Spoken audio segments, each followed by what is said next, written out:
اس وقت آپ کو بتاتے چلیں کہ وزیر اطلاعات مریم اورنگزیب پریس کانفرنس کر رہی ہے، ان کی جانب آپ کو لیے جائیں گے۔ وہ الزامات لگائے گئے جو الزامات بوسیدہ ہو چکے ہیں، جو الزامات دفن ہو چکے ہیں۔ 4 سال ریاست کی طاقت کو استعمال کر کے پوری کی پوری ریاست جھونک دی، تمام ادارے اپوزیشن کے پیچھے لگا دیے، یہاں تک کہ اینٹی نارکوٹکس کا بھی ادارہ رانا ثناء اللہ کے پیچھے لگا دیا۔ جب کوئی کرپشن کا کیس نہیں ملا، ڈیسپریشن کے اندر لوگوں کو گرفتار، سزائے موت کی چکیاں، 2 دفعہ اپوزیشن لیڈر کو گرفتار کیا، پھر بھی کچھ نہیں ملا، تو اس کے بعد تمام داستان ایسڈ بیونڈ استعمال کا الزام بھی ختم ہو گیا، کرپشن کا الزام بھی ختم ہو گیا، تو اس کے بعد تمام کیسز کو ایسڈ بیونڈ مینز کے اوپر بدل دیا گیا۔ یہاں تک کہ آج فرا گوگی صاحبہ، جن کا نام فرا گجر ہے، لیکن گجر برادری نے مجھ سے درخواست کی ہے کہ فرا صاحبہ کے نام کے ساتھ ان کا گجر کا نام نہ لگائیں، ان کی تضحیق ہوتی ہے گجر برادری کی، تو اس لیے فرا گوگی صاحبہ کی جو داستانیں ہیں، شہزاد اکبر صاحب کی جو داستانیں ہیں، جن تمام کی جو سراغ ہے وہ بنی گالا جا کے نکلتا ہے، اس کے اوپر بھی میں ابھی آؤں گی۔ اس کے بعد 4 سال آپ نے چوری کا، منی لانڈرنگ کا، کرپشن کا کے الزامات لگائے، ایک دھیلے کی نہ کرپشن نہ منی لانڈرنگ کا الزام ثابت ہو سکا، ایک دھیلے کا اختیارات کا ناجائز استعمال کا الزام ثابت نہیں ہو سکا، پاکستان کی کسی عدالت میں ثبوت پیش نہیں کر سکے، کبھی 55 ریفرنسز، کبھی 100 ریفرنسز، کبھی 25 ریفرنسز، کبھی 35 ریفرنسز، نیب اور FIA کو استعمال کر کے آپ نے عدالتوں کے اندر جھوٹے کاغذات دیے، ان جھوٹے کاغذات اور ایویڈنس کے اندر سے بھی کوئی الزام ثابت نہیں ہو سکا۔ کرپشن کا شائبہ تک پاکستان کی کسی عدالت میں ثابت نہیں ہوا۔ اس کے بعد ڈیوڈ روز کو بلایا گیا، اس کے بعد نیب کے کاغذات غیر قانونی طور پر ریکارڈ، جو سرکاری ریکارڈ تھا، وہ ڈیوڈ روز کو دیا گیا شہزاد اکبر صاحب نے۔ انہوں نے اس کے اندر انویسٹیگیٹو جرنلزم کے ذریعے انویسٹیگیشن کی، جا کے ڈیلی میل میں خبر چھاپ دی، جس کے بعد آج تک عدالتوں میں برطانیہ کی معافی مانگ رہے ہیں کہ ہمیں عمران خان اور شہزاد اکبر نے کہا تھا کہ یہ جھوٹی خبر لگواؤ، رہیں گے ایویڈنس سچے ہیں، جو ایویڈنس ضائع ہوئے۔ اس کے بعد یہاں بھی آپ کی جو الزامات کی جو آپ کی ایپیٹائٹ ہے، جو آپ کی بھوک تھی، وہ ختم نہیں ہوئی، لوگوں پہ الزام لگانے کی، لوگوں پہ پگڑیاں اچھالنے کی۔ اسی PID میں یوں کاغذ لہراتے تھے کہ آج اتنے 500 بلین مل گیا، آج 200 بلین مل گیا، آج 50 ارب مل گیا، آج 60 ارب مل گیا، آج 80 ارب مل گیا، اور وہی گردان آج تک جاری ہے۔ اگر یہ 50 ارب، 500 ارب، 200 ارب، 100 ارب، 20 ارب کی گردان ٹھیک تھی عمران خان صاحب، تو 4 سال ریاست کو استعمال کیا، نیب کو استعمال کیا، FIA کو استعمال کیا۔ کیوں نہیں کرپشن ڈھونڈی آپ نے؟ کیوں نہیں کرپشن ملی آپ کو؟ کیونکہ کرپشن تھی نہیں۔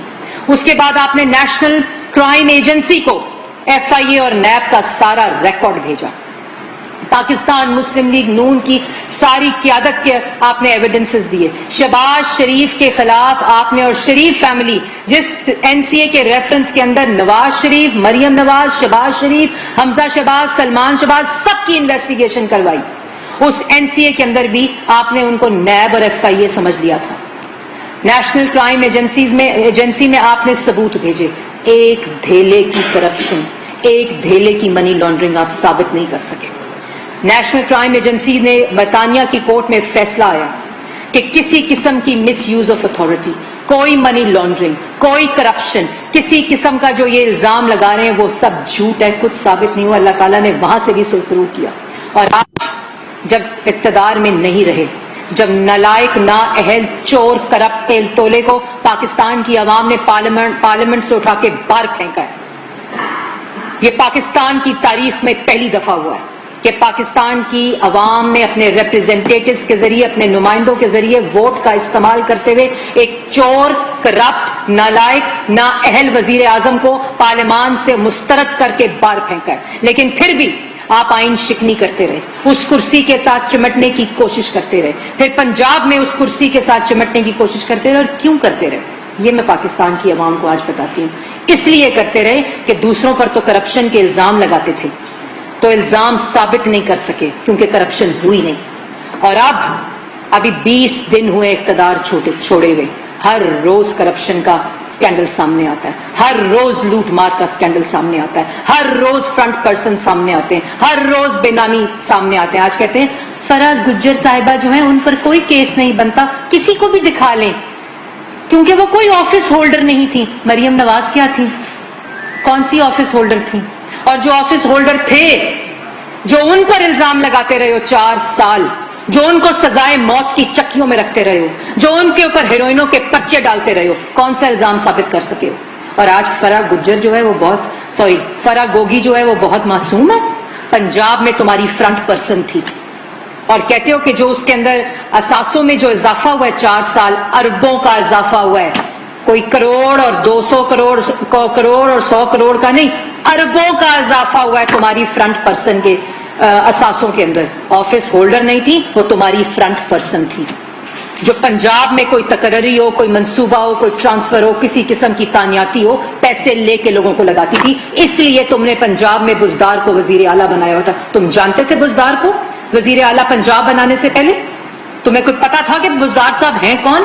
یہ ضرور پتا تھا کہ بزدار صاحب نہ کانوں سے سن سکتے ہیں نہ منہ سے بول سکیں گے تمہارے سامنے.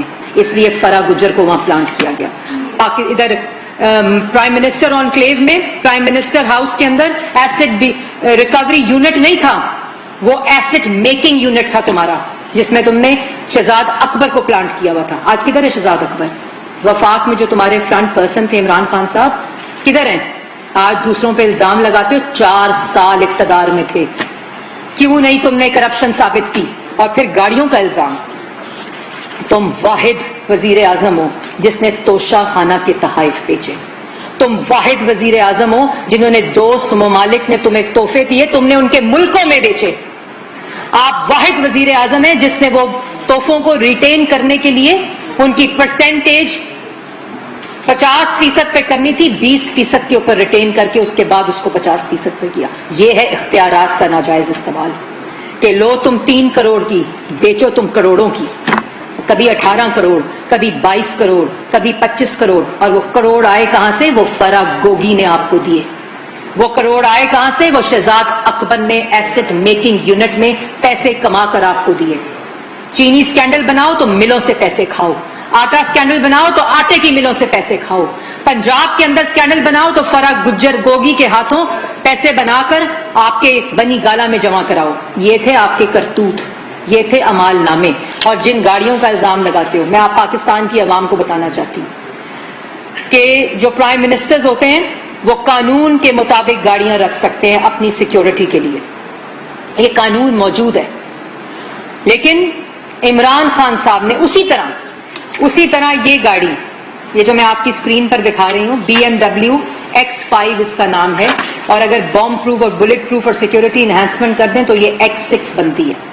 یہ وہ گاڑی ہے جو عمران خان صاحب وزیر اعظم ہاؤس سے لے کر گئے ہیں. یہ گاڑی انٹائٹلڈ نہیں تھی, یہ وزیر اعظم ہاؤس کی پول کی گاڑی تھی جو فورن ڈگنیٹریز کے لیے استعمال ہوتی تھی جب کوئی وفد باہر سے آتے تھے.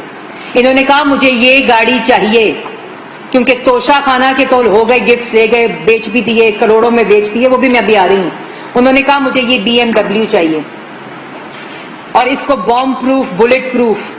یہ وہ گاڑی تھی جو کہ پول کے اندر تھی. یہ سب آپ لوگ دیکھ لیں, جس کی قیمت جس وقت 2016 میں یہ لی گئی ڈگنیٹریز کے لیے, یہ وفد, تو ان لوگوں نے پریس کانفرنسز کی تھی ان گاڑیوں کے اوپر کہ یہ گاڑیاں پرائم منسٹر ہاؤس میں منگا لی گئی ہیں. میڈیا کو یاد ہوگا, انہی گاڑیوں کے پول کے اندر سے یہ گاڑی BMW X5 عمران خان صاحب جاتے جاتے لے گئے ساتھ اپنے. کتنے میں بیچیں گے اس کا بھی اطلاع نہیں ملی. اور اس کے ساتھ ساتھ یہ گاڑی کی قیمت اس وقت 3 کروڑ تھی, اس وقت ڈالر پرائز پہ یہ گاڑی کی قیمت 6 کروڑ ہے. اور اگر اس میں سیکیورٹی انہانسمنٹ لگا لی جائے اور ٹیکس لگا لیا جائے تو اس گاڑی کی قیمت 15 کروڑ روپیہ بنتی ہے اس وقت, جو لے گئے پول میں سے لے گئے. اس کے بعد 2 مہینے بعد درخواست آئی, 2 مہینے بعد درخواست آئی, یہ دوسروں پر الزام لگا رہا ہے یہ شخص, اس کو شرم نہیں آتی. جب 2 مہینے بعد درخواست آئی اس گاڑی کی کہ یہ خراب ہو گئی ہے, یہ واپس رکھ لیں, مجھے V8 دے دیں. یہ درخواست آئی PM آفس کے اندر, کیبنٹ ڈویژن میں. انہوں نے کہا نہیں, ہم آپ کو گاڑی ٹھیک کرا دیتے ہیں, آپ کی سیکیورٹی کا مسئلہ ہے اس لیے. اور وہ گاڑی 2.5 لاکھ روپے میں جو پچھلے وزرائے اعظم لے کر گئے ہیں, وہ اس کی مینٹیننس اور اس کی جو اپ گریڈیشن ہے اور مینٹیننس وہ خود کرتے ہیں اپنی جیبوں سے. یہ واحد وزیر اعظم ہے توشہ خانے کا چور وزیر اعظم. یہ وہ وزیر اعظم ہے جو مرمت اور مینٹیننس اور خرابی بھی ابھی تک وزیر اعظم ہاؤس پاکستان کے ٹیکس پیئر کے منی کے اوپر کر رہا ہے. جو آپ لوگ پیسہ ٹیکس میں دیتے ہیں یہ اس کی مرمت میں گاڑی جا رہی ہے جو لوگوں پر الزام لگا رہا ہے. ان کو شرم نہیں آتی.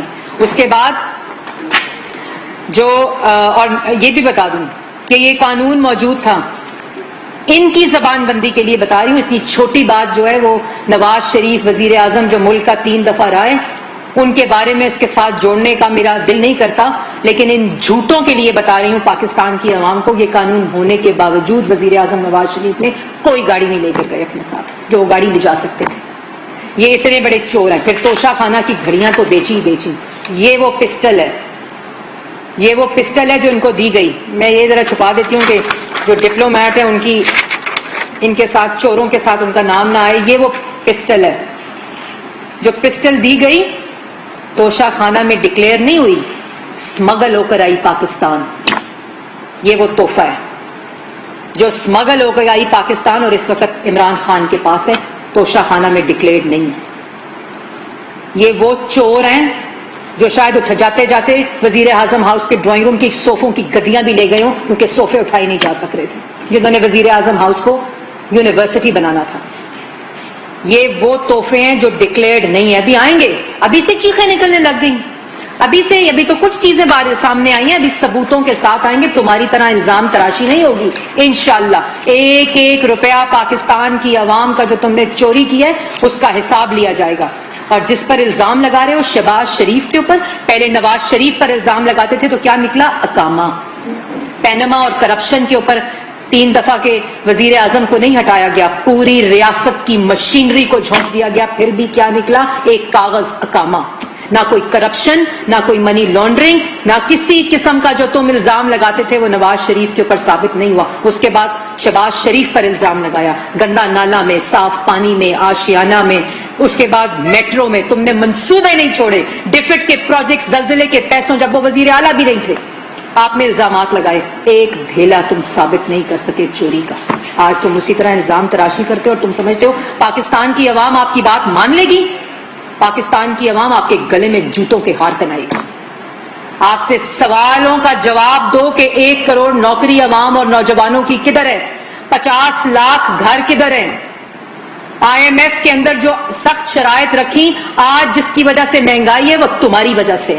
آج پاکستان کے اندر بے روزگاری عمران خان کی وجہ سے. اور دوسروں پر بیٹھ کے الزامات لگاتے ہو اور کہتے ہو باہر نکلو. باہر نکلے گی عوام.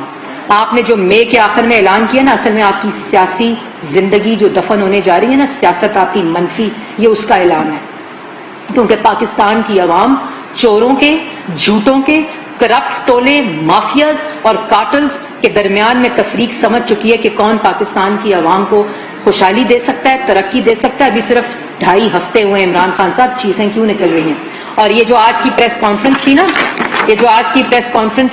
یہ صرف اس لیے تھی کیونکہ عمران خان صاحب نے کل رات کو جو سعودی عربیہ کے کراؤن پرنس نے شہباز شریف وزیر اعظم کو جو گارڈ آف آنر دیا نا, وہ ویڈیو دیکھ لی عمران خان صاحب نے.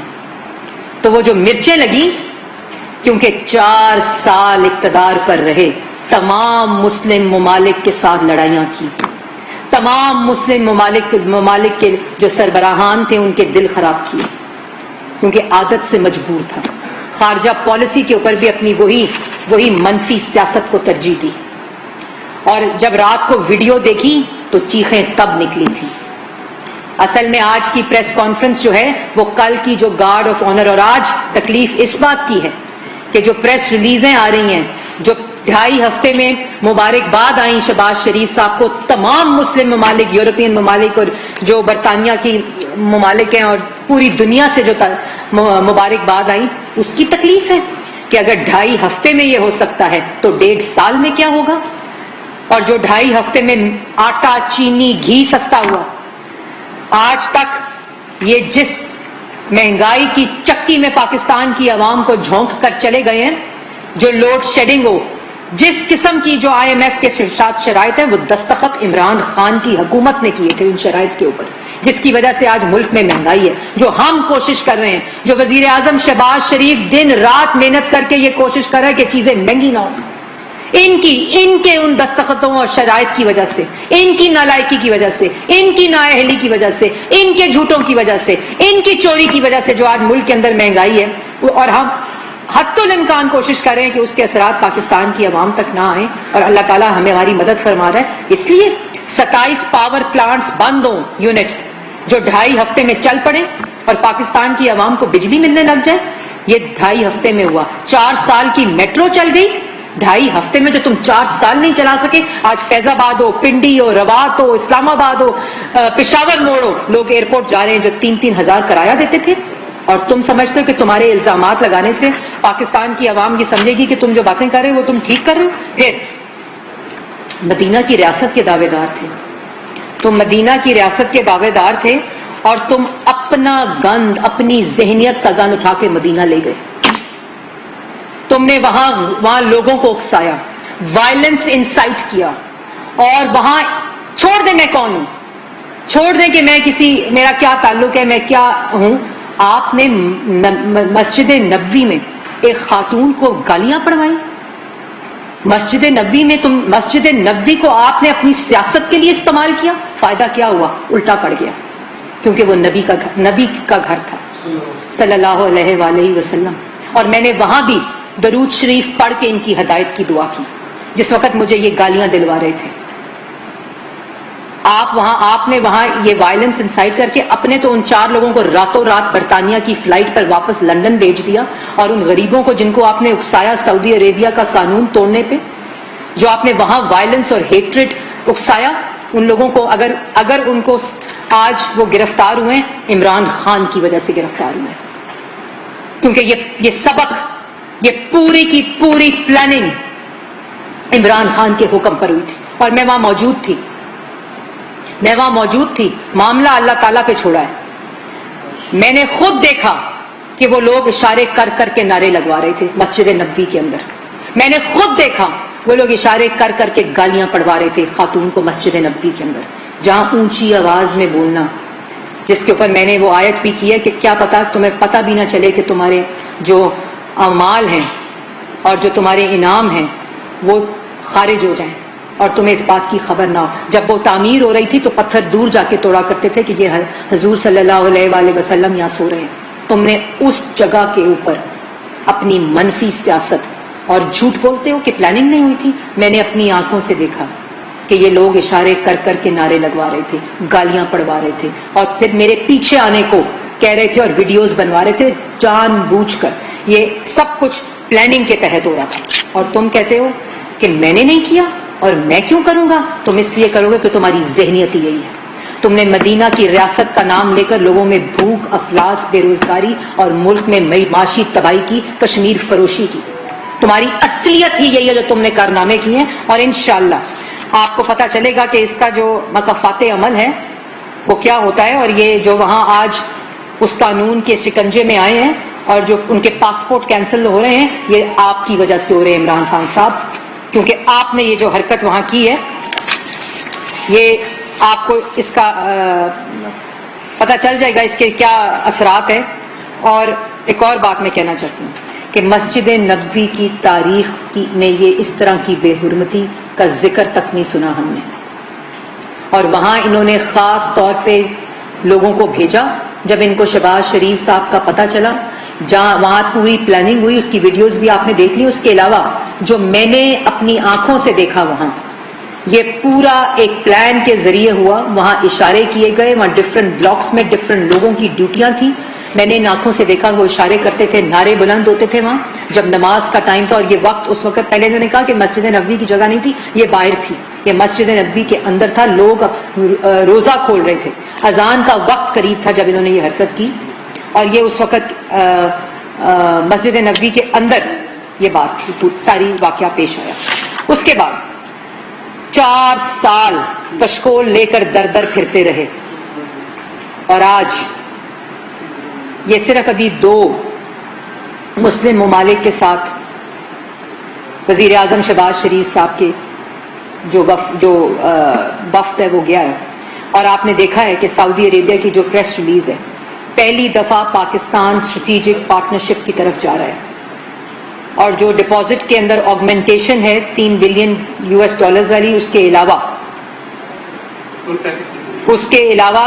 مفتاح اسماعیل صاحب جو ہیں وہ وہاں موجود ہیں اس وقت، جو ان کے فائنانس منسٹر کے ساتھ کراؤن پرنس کے احکامات کے مطابق پورا جو ایک پروگرام ہے کہ کس طرح پاکستان کی عوام اور وہاں کے اوورسیز پاکستانیز جو وہاں موجود ہیں وہ کس طرح اس پورے پیکج کا، ان کی امپلائمنٹ ہو، ان کی معاشی کنڈیشن ہو، ملک کے مسائل ہوں، وہ ایک پورا پیکج جو ہے اس کی تیاری کرنے کے لیے اور اس کا پورا جو ایک پروسیس ہے اس کو سٹریم لائن کرنے کے لیے اس وقت بھی مفتاح اسماعیل صاحب وہاں موجود ہیں، جس کے اندر پیٹرولیم پروڈکٹس کی بات ہے، اکنامک اسٹرکچرل ریفارمز کی بات ہے، انڈسٹریل زونز کی بات ہے، جو 4 سال جو پیٹرول نہیں خرید سکے، ایندھن کا انتظام نہیں کر سکے، LNG کا انتظام نہیں کر سکے، اس کے اندر اس کے تمام منصوبے ہیں، ٹورزم کے منصوبے ہیں، انڈسٹریل زون کے منصوبے ہیں، انڈسٹریل سیکٹرز کے منصوبے ہیں، میڈیا کوآپریشن ہے، کلچرل کوآپریشن ہے، پورا جو ایسا منصوبہ تیار ہو رہا ہے اللہ تعالیٰ کے فضل و کرم سے جو ملک کی تاریخ میں جس کی مثال نہیں ملتی۔ اس کے بعد جو UAE کے اندر آپ نے دیکھا جو ملاقات ہوئی ہے، کتنی وارمتھ، وہ تصویریں اور وہ جو گارڈ آف آنر کی ویڈیو ہیں اصل میں وہ عمران خان صاحب نے دیکھ لی، تو اس کے بعد وہ کرسی لگا کر بیٹھ گئے، اور خطاب کرنا بڑا امپورٹنٹ ہے، مئی کے آخر میں اعلان کرنا بڑا امپورٹنٹ ہے، لیکن اصل حقیقت یہ ہے کہ تم ایک ناکام شخص ہو، تم الزام خان ہو، تم توشہ چور خان ہو، اور خان بھی نہیں، میں یہ بھی سمجھتی ہوں کہ یہ تضحیک ہے خان برادری کی اور پٹھانوں کی۔ تم عمران صاحب ایک وہ شخص ہو جس نے ملک کے اندر کارٹلز اور مافیا کو مسلط کر کے اپنے دائیں اور بائیں دونوں ہاتھوں سے پاکستان کی عوام کو لوٹا، اپوزیشن کو جیلوں میں بند کر کے۔ تو آپ کو پتا تھا، کہتے ہیں کیس دکھائیں، کیس نہیں بنتے۔ شہباز شریف پہ بھی پاکستان کی عدالتیں سپریم کورٹ تک کہتی ہیں کہ یہ کیس نہیں بنتا، لاہور ہائی کورٹس کہتی ہیں یہ کیس نہیں بنتا تھا۔ احسن اقبال ہو، شاہد خاقان ہو، رانا ثناءاللہ ہو، سعد رفیق ہو، سلمان رفیق ہو، کامران مائیکل ہو، تمام لوگ آپ کے سامنے، مفتاح اسماعیل ہو جو لوگوں کی خدمت کے منصوبے لگاتے رہے، انہوں نے ان کو سزائے موت کی چکیوں میں رکھا۔ یہ اصلیت اس شخص کی، اور اب 2.5 ہفتے میں وہ خوف طاری ہے، وہ خوف طاری ہے کہ انشاءاللہ مہنگائی کم ہوگی، تو میں کیا جواب دوں گا 16% مہنگائی کا۔ وہ خوف طاری ہے کہ اگر 2.5 ہفتے کے اندر میٹرو بس چل گئی تو جو پبلک ٹرانسپورٹ کا حال ہوگا، اور جس طرح کے منصوبے آئیں گے، میں کیا جواب دوں گا کہ 4 سال میں پشاور موڑ سے ایئرپورٹ تک میں میٹرو بس نہیں چلا سکا؟ کیا جواب دوں گا کہ ایک اینٹ نہیں لگا سکا اور 43,000 ارب کے قرضے ہو گئے؟ کیا جواب دوں گا کہ میں ایک نوکری نہیں دے سکا اور 60 لاکھ لوگوں کو بے روزگار کر دیا؟